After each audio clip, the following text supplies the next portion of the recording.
Hello, and thank you for coming to the McWaters Effect. I'm your host, Matt.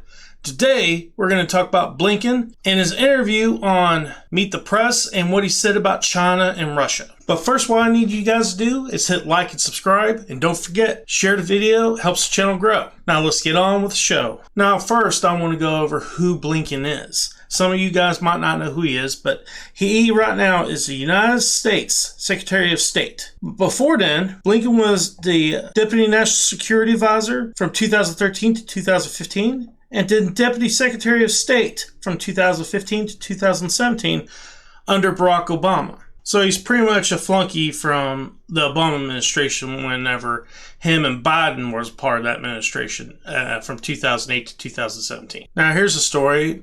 Anthony Blinken warns China on Taiwan encroachment and Russia on Ukraine. Now there are two parties there, China and Russia. I want to start with Russia first and what's going on with that. Then we'll go to China. Now, the big deal about what's going on with Russia is Russia right now is sending troops to the border of Ukraine, and it's a provocative move. And Anthony Blinken is the top diplomat for Biden right now. And what's going on with Russia and Ukraine is something he's trying to prevent. But the only way it's going to, in my opinion, the only way it's going to be stopped is if we leave Syria. That is the main reason this is happening. Now, there's other stuff that's causing him to do it too, such as his strength is being challenged by the people in Russia, such as these protests that's been going on by the citizens against Putin. Now, I want to take a look at this video with him talking to Chuck Todd on Meet the Press where he's talking about Russia. Why do you understand if China looks at what our reaction was to Crimea and Russia and think those commitments are not as rock solid as you just outlined them as? Well, I don't think that's true. When in the case of Crimea and the case of the Donbass, the United States back then led a very significant international effort to impose real costs and sanctions on Russia for its aggression in Crimea. In the Donbass. How's that worked out? In fairness, sir. I mean, it hadn't worked out very well.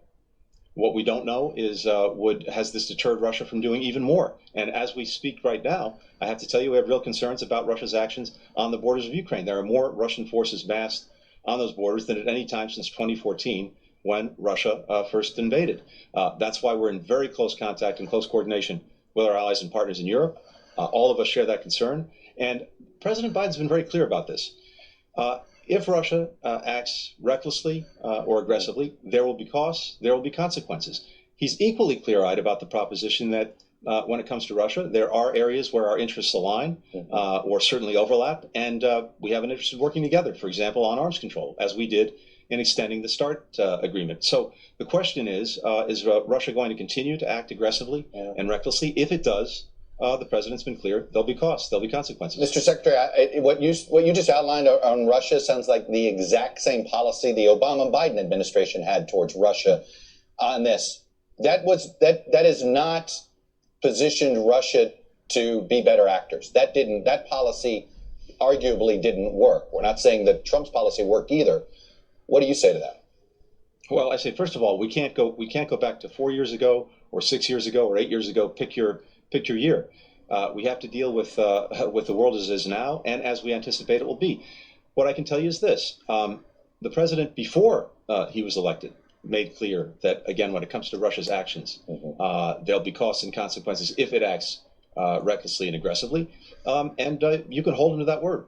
And of course, Blinken gets the French and Germans counterparts to reaffirm support for Ukraine in the State Department. Okay, there's been a lot of talk going on here, and to be honest with you, I don't see anything really changing with anything here. And the reason is because Russia, when it comes to the Europeans, he has them by the balls. And the reason is because that's where they get their natural gas, and that's where they get their oil for the most part. And especially natural gas, they got a pipeline goes from Russia to Europe. And that's the only place they get natural gas. So I do not see Europeans doing nothing. This is all talk. I don't see us doing anything either. To be honest with you, if anything happens when it comes to a confrontation, the only thing that's going to happen is we're going to put sanctions on them, and so will the Europeans, and that's it. And will it be enough to stop them? No. The last time they did something like this, and matter of fact, throughout the whole time when Trump was in office, they put sanctions on Russia, but they're lackluster. They didn't do anything to hurt them. I don't see this being any different. Okay, guys, now it's China's turn. And the problem with China is they're actually starting to do some saber rattling towards Taiwan. And the thing is, the United States and Taiwan have a treaty. If they get in trouble militarily, we have to intervene. Of course, Blinken comes out with a warning. It'd be a serious mistake for Taiwan's status to be changed by force. All right, guys, I got another video with him talking to Chuck Todd again, and it's about the China and Taiwan situation. Are we prepared to defend Taiwan militarily? So, Chuck, what we've seen and what is a real concern to us is increasingly aggressive actions by the government in Beijing directed at Taiwan, raising tensions in the Straits. And we have a commitment to Taiwan under the Taiwan Relations Act. A bipartisan commitment that's existed for many, many years to make sure that Taiwan has the ability to defend itself and to make sure that we're sustaining peace and security in the Western Pacific. We stand behind those commitments. And all I can tell you is it would be a serious mistake for anyone to try to change the existing status quo by force. I understand that. So it does sound like you're saying that, look, we have commitments, and if China does try something in Taiwan, we will militarily respond? I'm not going to get into hypotheticals. All I can tell you is we have a serious commitment to Taiwan being able to defend itself. We have a serious commitment to peace and security in the Western Pacific.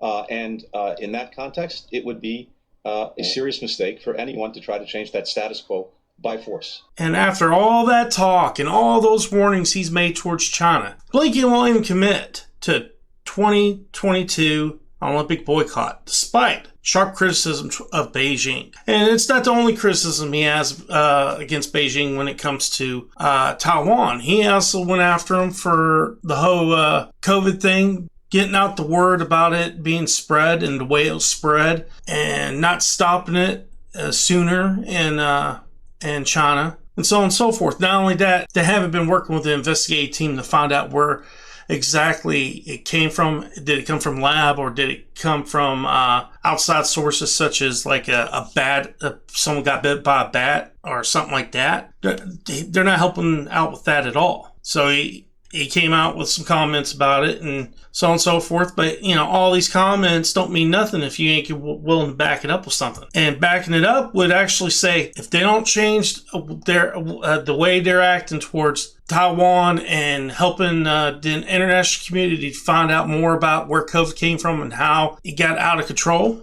then we're going to boycott the Olympics in 2022.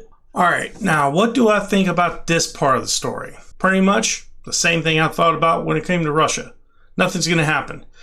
They might put sanctions on them, and that's about it. And the reason is because where does most of our medicine made? China. A lot of goods are made in China. Everything from cell phones, medicine, so on and so forth is made in China. And the reason it's so cheap is because their labor's cheap. You think they're going to try to destroy that golden goose? No, they're not. And most of the politicians in Washington's bought out by China anyway. So I don't see anything changing when it comes to that. We're not going to send troops there. We're not going to send military planes or anything else there. That ain't going to happen. We're just going to do some saber rattling and talk some shit, and that's about it. That's about as far as it's going to get. China knows this. Unlike Trump, they can tell what Biden's going to do from one minute to the next. Trump, you had no idea what he was going to do or what he was going to say. That's what made him unpredictable. That's what actually made him work well when it came to the international community, because they had no idea what was going to happen. You know what I find very interesting about the whole thing? No one's really talking about it. It's how China is actually starting to encroach into Russia territory. No one's even talking about that. And Russia's not doing anything about it. Kind of makes me laugh, because what if something happens between them two? But right now, China's encroaching in everybody's territory, including North Korea. And the reason I think China is actually doing that to Russia is because they see Russia just like they see us, as a paper tiger. And really, Russia is that. I mean, they're going after a country Ukraine, they can't do anything. Their military is not worth a damn. Even with us giving them weapons and so on and so forth, still can't do anything. And when it comes to China, the reason they're doing the things they're doing, such as what they're doing to Hong Kong and Taiwan, is because they know when it comes economically, we can't do anything to them. And we won't, because it doesn't benefit us to do so. That treaty we have Taiwan is a waste of paper. You know what it is? It's toilet paper. That's what that shit is. It's toilet paper. Well, guys, it's time for me to do my quote of the day, and I decided to do another Yogi Berra quote. Deja vu all over again. The reason I picked that quote is because what's going on now kind of reminds me of what was going on in the Obama administration. Deja vu. Well, guys, I hope you enjoyed the video. Please hit like and subscribe. Helps the channel grow. Peace.